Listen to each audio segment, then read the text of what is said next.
why Prime Minister Manmohan Singh chose to stake his government and his entire reputation on this one Indo-US nuclear deal. Mr. Nair, why did the Prime Minister go out on a limb, as Abhijit was saying, staked everything, and possibly the first time in his career, he took a very independent line of thinking that was very different from what his party men believed and certainly what his allies, the Communist Party, believed. Why did the Prime Minister go out on a limb on the Indo-US nuclear deal?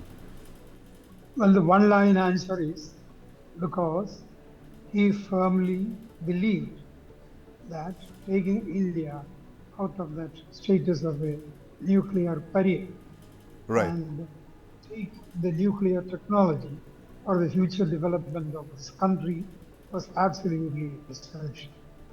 So that's why, as you rightly said, he staked the future of his own government, and more importantly for him, his own career as the Prime Minister.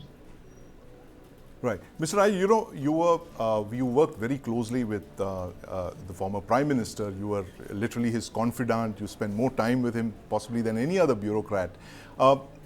What was going on through his mind, when that very momentous vote of confidence happened? The left parties withdrew support to his government in 2007.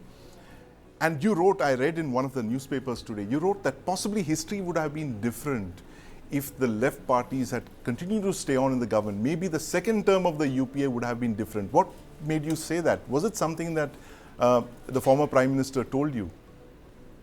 Well, more than what the former Prime Minister told me, what I observed and what I felt very genuinely was the left parties was a restraining influence on the Prime Minister in many respects. And equally importantly, the Prime Minister owed a lot to the late Arghashan Singh Surji, who was one of the greatest supporters.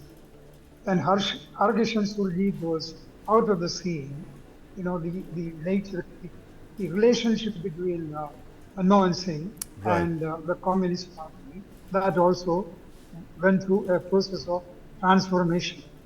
So these factors contributed to the withdrawal of support by the left and the consequences that followed. Those consequences may not be very, very, very evident, may not have been very loud, did not result in the breakup of the government, but it had a great impact on the functioning of government.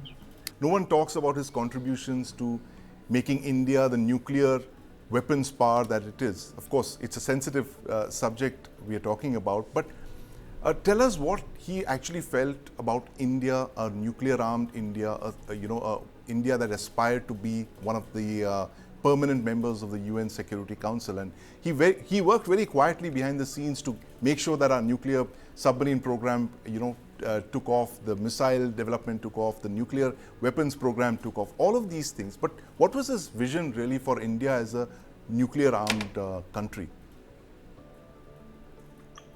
Well, to my mind, he was perhaps not enamored of the idea of a nuclear-armed country in the sense that nuclear power that you hold or that you give would be against any other country. Certainly not. That was far from his mind. He talked about the peaceful uses of nuclear energy. Yes. To my mind, those aspects were what were uppermost in his mind. Not that India would be one among the 3 or 4 or 5 or whatever is the grading of the power structure. And again, to my mind, he was very realistic about the fact that armed with nuclear weapons alone, you are not going to be a power like America or Russia or China. He was aware of that. The power of the country does not lie only in its military arm.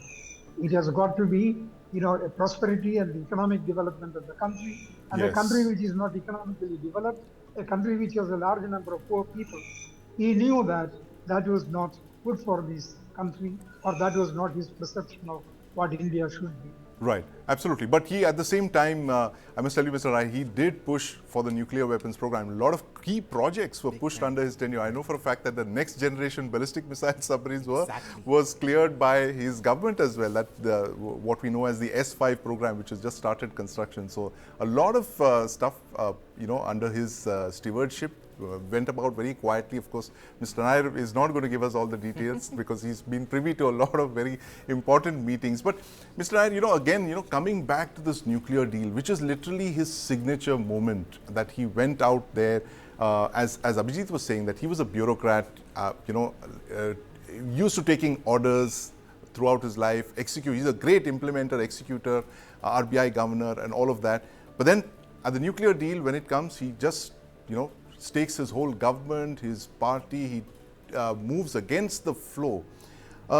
What was this conviction, apart from the fact that he wanted to end this nuclear apartheid that India was under for almost 4 decades then? What are the other convictions that he really had? Why did India literally have to sign that nuclear deal? Why didn't he, for instance, take the easy way out and listen to what the members of his party were saying? Hey, listen, let's just go on with the way things were before. The Russians could possibly help us. Did he believe that the Americans could offer us what the Russians could not? Well, to my mind, peaceful uses of nuclear energy for developmental purposes was what was uppermost in his mind. Right. That, to my mind, is the straightforward answer. Of course, there are many factors which contribute to a decision making. Yes. And there have been, several experts on nuclear energy and the nuclear energy uses, both peaceful and otherwise, who are advising or whose advice he sought and got. There are people like, Chidambaram, Dr. Yes. Kakotkar, etc., who did advise him on various aspects of this. So true, he was a quintessential bureaucrat, Yes. not in the pejorative sense, but as a man who was very cautious. He did not jump into decisions. He did not take decisions on the spur of the moment. He deliberated on the different aspects of a policy or a project that he was going to take up. So it was the result of a very deliberative process, including large-scale consultation, which led to his conviction that the Indo-US nuclear deal was, worth staking his government. And I may also add that, this is based on observation, that the then President Bush was totally with Dr. Manmohan Singh. It was a meeting of minds, if I may say so. Yes. And President Bush was extremely keen. Actually, he said it in so many words to his own people that he did not know many things about the technicalities of this, but he would like to see this happen. This was very clear terms President Bush had indicated to his own team in the presence of the Indian Prime Minister. So, that's another aspect that we haven't dwelt upon, Mr. Nair, the fact that it was George W. Bush who actually offered us that nuclear deal. Do you believe, almost 2 decades later, that had it been any other president, for instance, this deal would not have happened? It actually needed two to tango. You needed Manmohan Singh on this side, and you needed someone who's as radical as George W. Bush in Washington to make this deal happen. How important was George W. Bush in this equation? Well, I am not a diplomat, and I do not know much about the relationship between India and America before Bush. But it was quite clear that Bush was keen. What was his motivation? I am not able to understand. I did not go into that. Still, I do not think about it. Right. Because the decision was so momentous. Yes. And the commitment of Bush, the protracted negotiations which went on for years.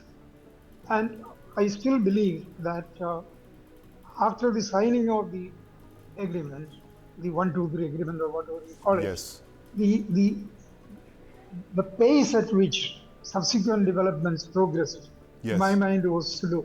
They could have been faster. There are many reasons for that, but the fact remains that the process of actual implementation of it in its various facets right, was considerably slow.